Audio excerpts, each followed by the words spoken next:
Hey parents, this video is to give you an understanding of what your child needs for good, healthy neurodevelopment and to help you help them. Maybe it's something foundational that they're struggling with, eating, sleeping, pooping.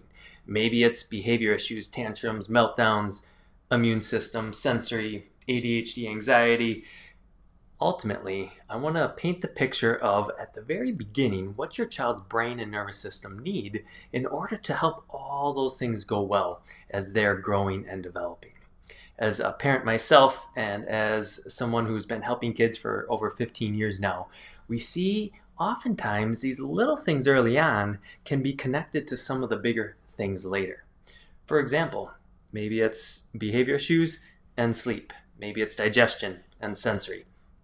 Ultimately, when a kiddo is early on in life, they need these foundational things. When they're born, eat, sleep, poop, that's their only job. Eating, of course, being number one, because that gives them nourishment. And eating, while it should be easy, can be more complicated than we realize. There's a lot to do with neck control, with head control, with the rooting reflex to be able to coordinate sucking, swallowing.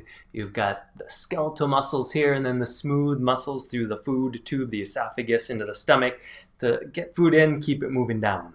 If that's not going well, maybe there's colic or reflux. Maybe your baby's favoring one side and they are very resistant to nurse on the other side. This is foundation number one because it gives them nourishment. And if it's not going well, you might see a baby that doesn't sleep well because they need a relatively full belly to be able to fall asleep for a longer period of time. If they're eating very little, they're going to wake up more throughout the night. Or maybe they're getting a lot of air when they eat. If they're getting extra air, now their belly's a little bloated, they're a little gassy. That's going to be uncomfortable and affect sleep as well. Number two, sleep is obviously critical because that's how they're resting, recovering, growing, developing, and that's where babies, they should be in that mode early on very frequently. And sleep, what we see with sleep is patterns develop early as well. As a parent, we know pretty quickly if our kid isn't sleeping because we're the one that's up with them. We're the one whose energy is drained the next day. And if their sleep pattern is off right away, it's going to impact what their brain is used to and can set them up for interrupted sleep later on. It's amazing how often we talk to parents whose kiddo is 2 years old, 3 years old, and they're like, yeah, I think one time they slept through the night. That's exhausting for a parent, and it's showing that there's this foundational piece of a kiddo's nervous system that's being interfered with because sleep should be easy for your kiddo. If we go up ahead to number three and look at now the rest of digestion, eating is getting things in, and I'll show you here in a moment through the nervous system what we're looking at.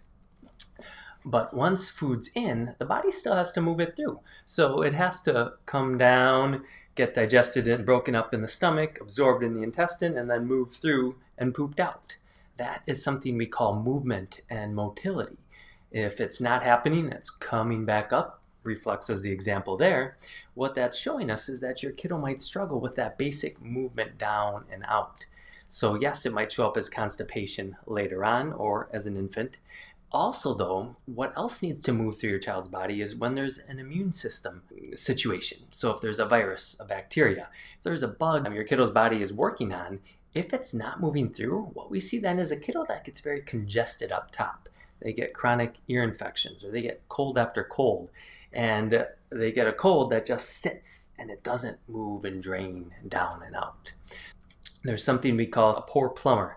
And that's this kiddo that instead of things moving through, easy to see early on in digestion, but often can show up later with the immune system, that plumbing isn't working. So we, again, want to go back to that foundational layer.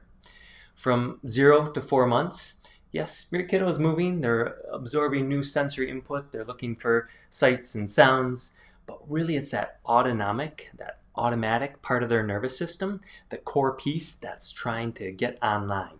Eating, sleeping, pooping is nervous system job number one, those 0 to 4 months, and it lays the foundation because when that's going well, now the body can say check, check, check, autopilot, autopilot, autopilot.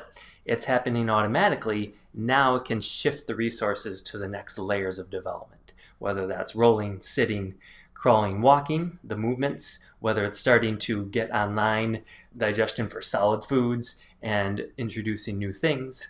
And a little bit later, as a kiddo's starting to interact, it's now freeing up resources for speech, for eye contact, for assessing a person's face and seeing, are they grumpy or are they happy? That social emotional connection. It's freeing up resources for this front part of the brain, which is critical for behaviors and thinking before you act. What we see is if the foundation is off, now these higher level brain things can be affected. That's where information can come in too loud, as an example with a sensory kiddo. Or if this front part's not active, we see that impulsivity in an ADHD kiddo.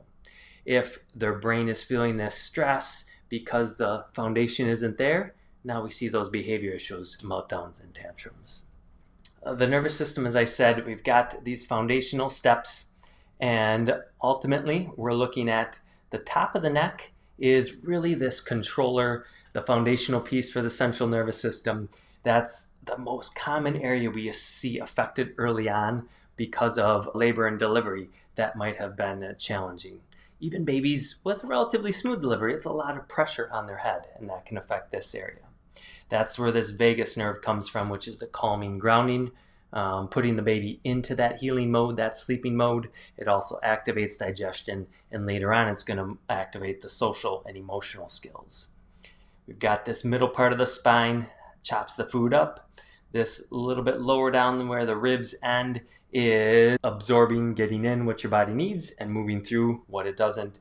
And then very at the bottom is the sacrum, which helps us poop and clear things out the rest of the way. So if this is something that resonates with you, I recommend looking more. Check out our website. We've got different tabs for these different categories, whatever is most relevant to your kiddo. And if you have questions, shoot us an email, shoot us a comment, and we're here for you. I'll see you soon.